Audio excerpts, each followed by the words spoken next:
Now to a story you'll see only on 12. Shocking allegations within the National Guard. An enlisted member claims her superior sexually assaulted her. Now the accused is facing a criminal charge, making this the second case in Rhode Island National Guard history to go to a grand jury. 12 News reporter Amanda Pitts joins us now with this soldier's story.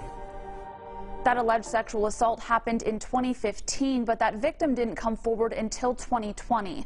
Now she's going public with her story, hoping it will give others the strength to come forward.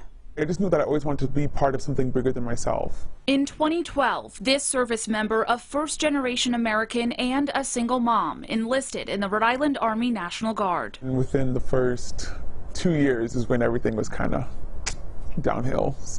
12 News is not identifying the woman, and we've altered her voice because she is an alleged sexual assault survivor. She says she was working at the Joint Force headquarters in Cranston at the time when she claims her superior, Joseph Felix, used his position to take advantage of her. When did you first start to see the red flags in him? Right away. Right when it started, where it was like, if it wasn't for me, you wouldn't have a job here, you were already forgotten. And if I was wearing like workout uniform, he's like, oh my gosh, you look so hot in those uniforms. Or if I'm working, he would tell me what he would want to do to me, like on the conference room table. Then she says he took it a step further. In 2015, he allegedly used a military database to get her address and showed up at her apartment unannounced. Then, a few months later, she says, he invited her out to discuss her military orders and pay. And it was to go get coffee, and he ended up driving into like this abandoned parking lot behind a CVS in Cranston, and that's where the assault happened. She says she confided in the National Guard's sexual assault representative, even showing them text messages, but they told her nothing could be done unless she came forward. And at the time, I'm like, I'm so new into my career, I can't. It wasn't until 2020 when she felt compelled to speak out. While working as a recruiter, she'd get questions about sexual harassment and assault in the armed services. I would just lie and be like, no, like, that's active duty. It never happens in Rhode Island. It never happens here. According to the Rhode Island National Guard, since 2015, 13 allegations of sexual assault have been reported, the earliest incident dating back to 2007. In this case, she reported her alleged assault to the state police and the National Guard, and then went before a board of military officers. Well, questioning, was this consensual? Well, what did you do? How did you make him feel? And the whole time, I wasn't even allowed to bring up the sexual assault. According to a spokesperson for the Rhode Island National Guard, only law enforcement can investigate sexual assault claims. The Guard can only investigate allegations of sexual harassment. The spokesperson said an investigation started in June of 2020 and concluded in November. The Guard substantiated 5 allegations. Then a grand jury indicted Felix on 1 count of first-degree sexual assault. The National Guard said this is the first report against Felix in his nearly 20-year career. We can't continue acting like this is not a problem. Like, it's happening, and it's happening in our state. Felix has pleaded not guilty and was released on $50,000 personal recognizance.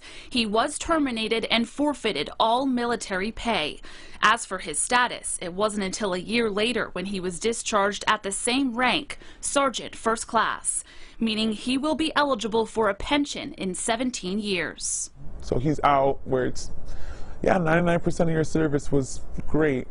You did one hiccup, and he'll still get all his benefits, his family will get all the benefits, and then I'm left to decide, does my military career end here? The National Guard says Felix received a general discharge and not dishonorable because, quote, the evidence in this case did not meet the threshold for the more punitive discharge. But the woman who shared her story doesn't think it's enough. She's now serving in another state, feeling the organization she devoted her life to let her down. If you could say anything to the National Guard about how they handled this, what would you say?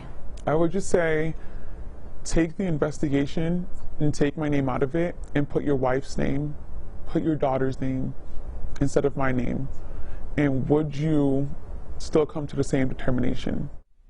Felix's attorney responded in a statement saying while the relationship was inappropriate, it was consensual, adding that his client has cooperated fully with the investigation, including voluntarily appearing before the grand jury.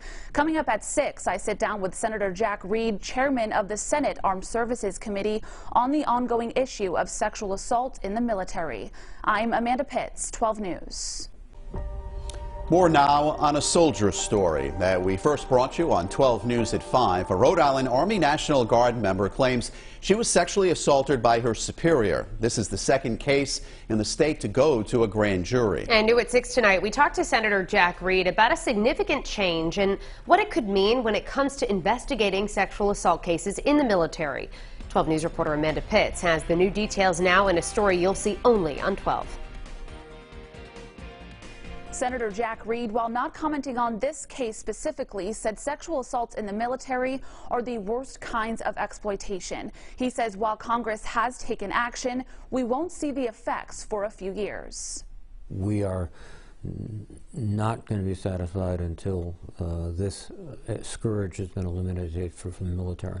On the heels of a new allegation within the Rhode Island National Guard, Senator Jack Reed calling acts of sexual assault in the military unacceptable. It's the duty of anyone, but particularly a superior officer, to protect their subordinates, not exploit them.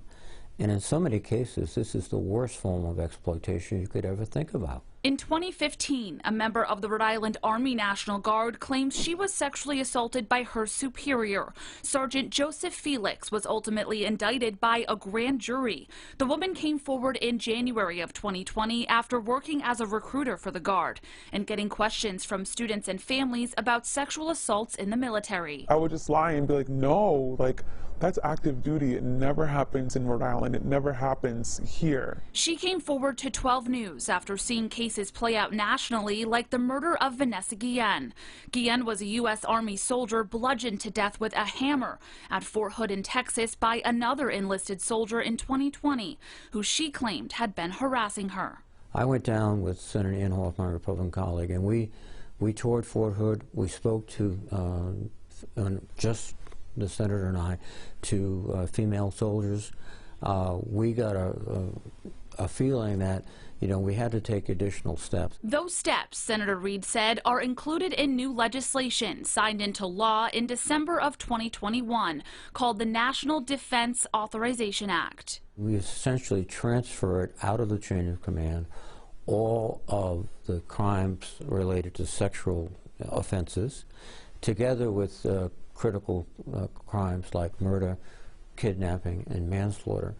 And now they'll be fully evaluated by an independent legal counsel, not by the commander, and his or her decision on going forward will be binding. Reed says it's the most significant change in the Uniform Code of Military Justice in the last 50 years. But still, he says there's more work to be done. It has to be a cultural adjustment.